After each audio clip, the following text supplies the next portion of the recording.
Well, well, well, the worm has turned. The Labour Party are apparently considering a plan to create a series of return hubs where migrants who have had their applications rejected can go. Oh dear, I bet they wish they'd kept Rwanda. Listen to them dissing it before it could even get off the ground. We had a gimmick for a number of years called Rwanda. What happened? The numbers went up. We wasted a lot of money, £700 million, removing 4 volunteers to Rwanda. It didn't work. The thing about that Rwanda scheme is they had that in place for 2.5 years, and they sent 4 volunteers, and it cost the taxpayer £700 million. So that just wasn't working in the slightest. It was a gimmick. This is an expensive gimmick, and it's a distraction from the real work that needs to take place. Well, how stupid are they? The Tories have done all the hard work. All Labour had to do was implement it and say, it wasn't me, Gov, but seeing as the money is already spent, we might as well finish it off. After all, that's what they've done with Chagos and Net Zero. Instead, they chose to scrap it. Why? To smash the gangs. So how's that going? In mid-February, small boat crossings were up 28% under Labour. We recently had a bumper week with a record 2,000 crossings, 2,000 people who crossed. They show no sign of abating. And even if you manage to smash one gang, it's like a Medusa head. More will take their place. Arrivals from Afghanistan and Iran, Syria. I thought the evil Assad regime was overthrown. Why are they coming? And, to my knowledge, there's no real conflict in Vietnam. The government apparently want to work with European countries. Return countries would include Albania, Serbia, Bosnia and North Macedonia. So there we have it in plain sight. The only real difference I can see with these countries and Rwanda are that they have a more, shall we say, Caucasian mix. They've all had their conflicts if you go far enough, each of those countries. The government are hoping to empty up to 38,000 people from asylum hotels across the UK. Finally, the Labour government have acknowledged that a space elsewhere is required to solve the problem.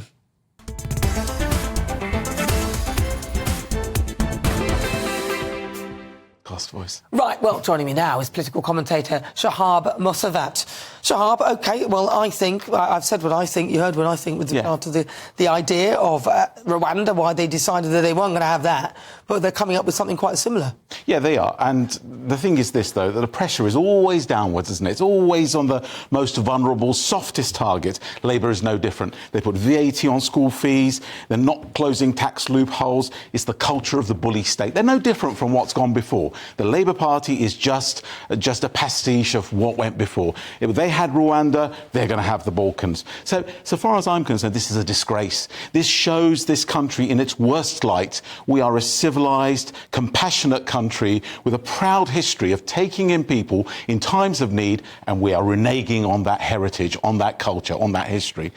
Well, it depends if those people take the absolute Michael, doesn't it? Like, I mean, seriously, they have been off. They get, they get tickets to the zoo. They get to see Arsenal. They get tickets to see Keir Starmer's fan favourite Arsenal. They get tennis coaches when they arrive at some of the places, up to £20,000 worth of assistance, and their own personal friend to guide them around the United Kingdom. I mean, seriously, this has got to be a joke. We need to stop that draw, and by doing that, we bring in things like this. Right. So there, you're not going to get any disagreement from me. This is systemic. So what we've decided to do in this country is somehow to set up a system which is, again, part of that same culture of the nanny state. We bring people here and we think that it's incumbent on us to create a framework around them that supports them in the way that they would best be served, supposedly, in terms of, having a soft landing. That is not what it should be about. If they are refugees, then they are seeking refuge. They're seeking sanctuary. Sanctuary is not necessarily comfortable. So that's what's got to change.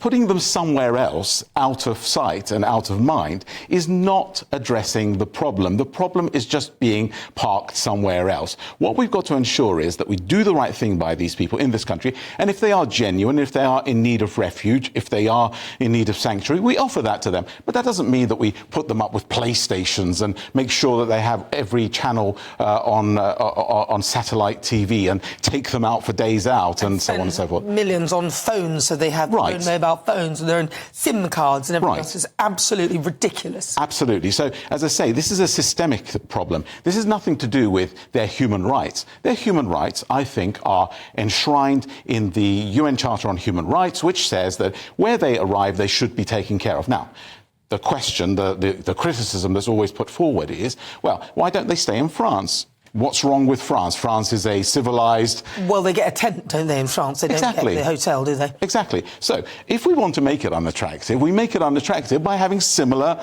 things on offer here. That's how we address that issue. But look, I think there's a bigger argument here, and the bigger argument is this. Asylum seekers are scapegoated because there is a bigger problem. There's a big elephant in this room, and that is immigration. The problem, again, here is that these two things are always conflated with each other. They're not one and the same thing. Some of those people who say they're refugees may well not be refugees, and we ought to discover if that's the case. But when we discover that someone is a genuine refugee, we should treat them with compassion. Where we find they're not, then we should treat them in exactly the same way that we would anybody else who wants to migrate to this country for economic reasons, which is we measure them. We put a metric up. We say, are you going to add any value to this country? Well, that's what we thought we'd done with the Conservative Party, but somehow, with their legal migration, and listen, people are annoyed with that as well, but I think the audience are far too intelligent to conflate the two.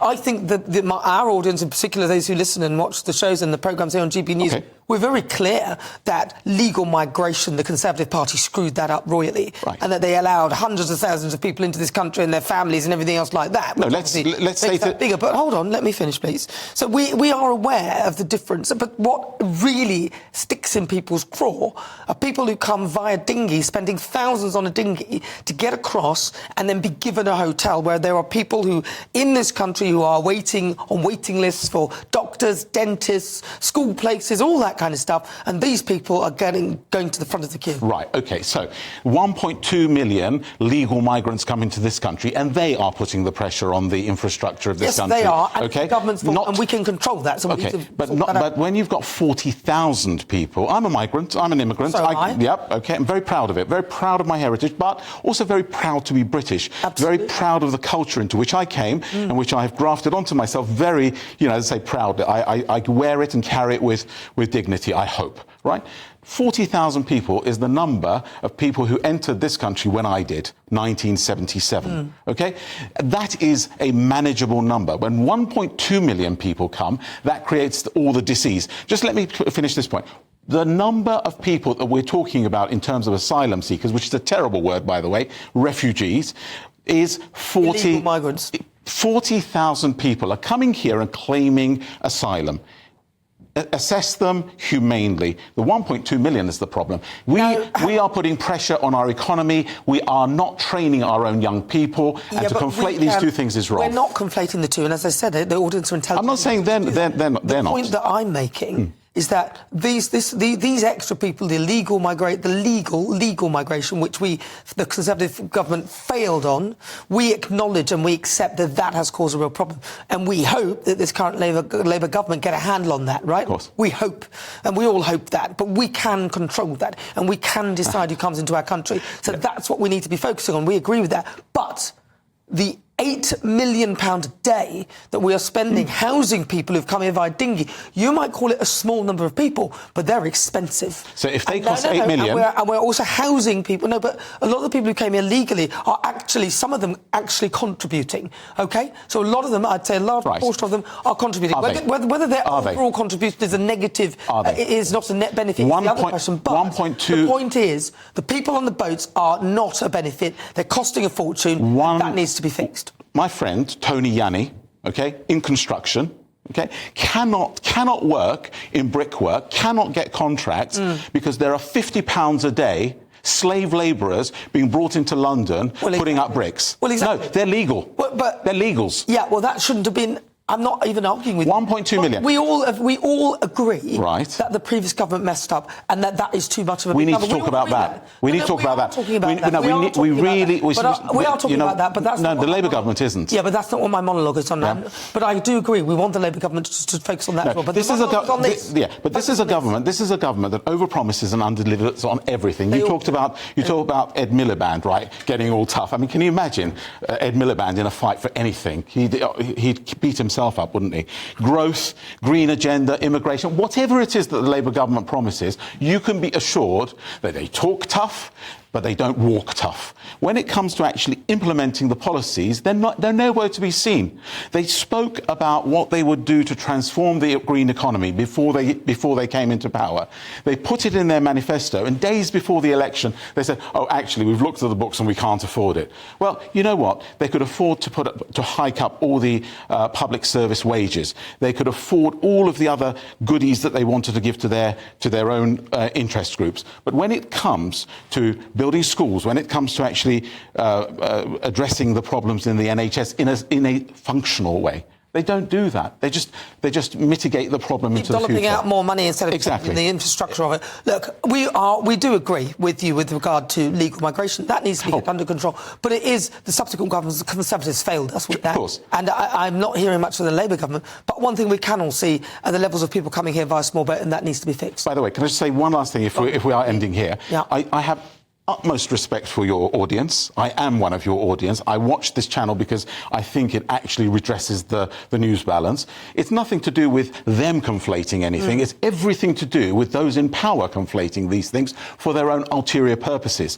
They make this the headline-grabbing problem, whereas in fact the headline-grabbing problem should be legal migration and the cost of the... Look, legal migration is something that governments can get hold of, and we can focus and tell them to do that. But I'm talking about people on boats and incentives that invite them to this country and make this country look so attractive, and then we don't even know where we can put them. And in particular, Rwanda would have been an excellent deterrent. Do you not agree? No, I don't agree. No. Right, that's fine. We will never agree because I think it was, and they should have kept it. Thank you very much, Shahab Mosavat. Really good to talk to you. He's a political commentator.